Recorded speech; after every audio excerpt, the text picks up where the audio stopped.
ቤት ለማግኘት ከ1997 ዓ.ም ጀምሮ እስካሁን ቁጠባቸውን ያላቋረጡ ቤት ፈላጊዎች እጣ ፈንታችን ምንድነው ሲሉ ጠየቁ። የአዲስ አበባ ከተማ አስተዳደር ቤቶች ልማት በበኩሉ ቁጠባቸውን ያላቋረጡ የቤት ባለቤት ይሆናሉ የሚል ተስፋ ሰጥተዋል። እነዚህ የጋራ መኖሪያ ቤት ባለቤት ለመሆን የሚቆጠቡ የማህበረሰብ ክፍሎች የ1997 እና የ2005 ዓ.ም እንደሆኑ ሰምተናል። በዚህ ጉዳይ ከዚህ ቀደም የሚመለከታቸው የሚባሉ የሥራ ኃላፊዎችን መጠየቃቸውና ምንም አይነት መፍትሄ ማግኘት እንዳልቻሉም ያስረዳሉ።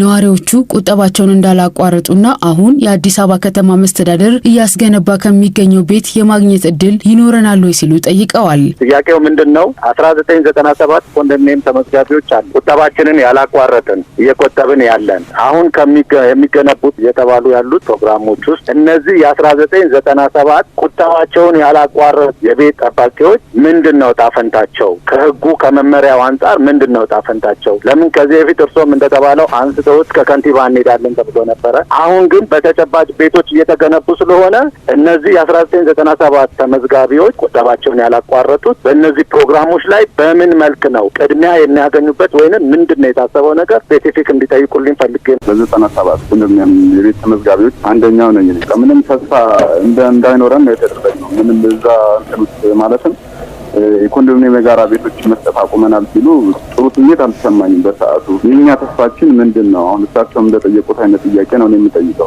ምንድነው ጣፈንታችን? በአዲስ አበባ ከተማ የቤቶች ልማትና አስተዳደር ቢሮ የጽህፈት ቤት ኃላፊ የሆኑት አቶ አብዲሳ አራርሳ የ1997 የቤት ቆጣቢዎችን በ14ኛው ዙር የመጨረሻው እጣ ሲወጣ እንደየቤት ፍላጎታቸው ሙሉ የቆጠቡትን አዳርሰናል ማለት ይቻላል ሲሉ መልሰዋል። ያው እንደምታወቁ እንግዲህ የ1997ን በ14ኛ ዙር የ80 እና 3ኛ ዙር የ40/60 እጣ ስናወጣ የመጨረሻውን እጣ ማለት ነው። በተለይም ባለ 3 እና ስቱዲዮን በተመለከተ ሙሉ የቆጠቡትን በወቅቱ አናውንስ ተደርጎ የ97ቱ ተዳርሶ ከዛ የተረፉትን ለ2005 ተመዝጋቢዎችም ያስተላለፍንበት ሁኔታዎች እንዳሉ ይታወቃል።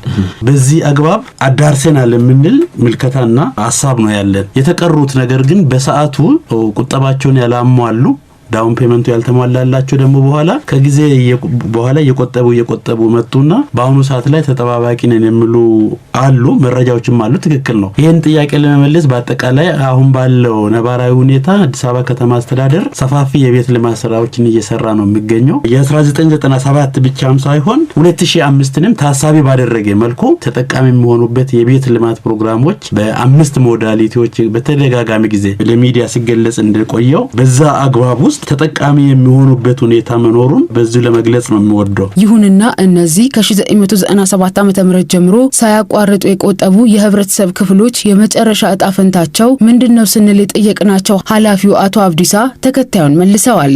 የተለየ የምንለው ነገር የለም። ሁሉም በዚህ ሞዳሊቲ ውስጥ ተካቶ ምላሽ የሚሰጣቸው ነው የሚሆነው። ተጠቃሚ የሚሆኑበት አግባብ አለ። 97ም አሉ። ለምሳሌ ከ97 ባለ 2 ናቸው በሳቱኛ አለን ብለን የማንሰው ካሉም ነው ያለ ነው። አሁንም ሌሎቹንም ካሉት በአጠቃላይ ተጠቃሚ የሚሆኑበት አሰራር አለ። ከአምስቱ ሞዳሊቲዎች አንዱ የቁጠባ ቤት ነው። ቅድም እንዳልነው በባንክ ብድር በቦንድ ብድር የሚገነባ የ80 እና የ40/60 የቤት ልማት ፕሮግራም ነው። ስለዚህ በዛ ውስጥ ሆኖ እነሱም ተጠቃሚ የሚሆኑበት ሁኔታ ነው ያለው። እጣ ፈንታችን ምንድነው የምንለው? ቤት እየለማ ነው ያለው። ከዛ ቤት ውስጥ ተጠቃሚ እንደሚሆኑ 97 ብቻ ሳይሆን 2005ም ጭምር ተጠቃሚ የሚሆኑበት ስራ እየተሰራ መኖሩን ለማስታወስ ነው። መመሪያው ለአካል ጉዳተኞች ቅድሚያ ይሰጣል የሚል ሳይሆን ለአካል ጉዳተኞችና ለሴቶች ከ5 እስከ 20% እጣው ሲወጣ ታሳቢ ይደረግላቸዋል የሚል እንደሆነ ኃላፊው አስረድተዋል።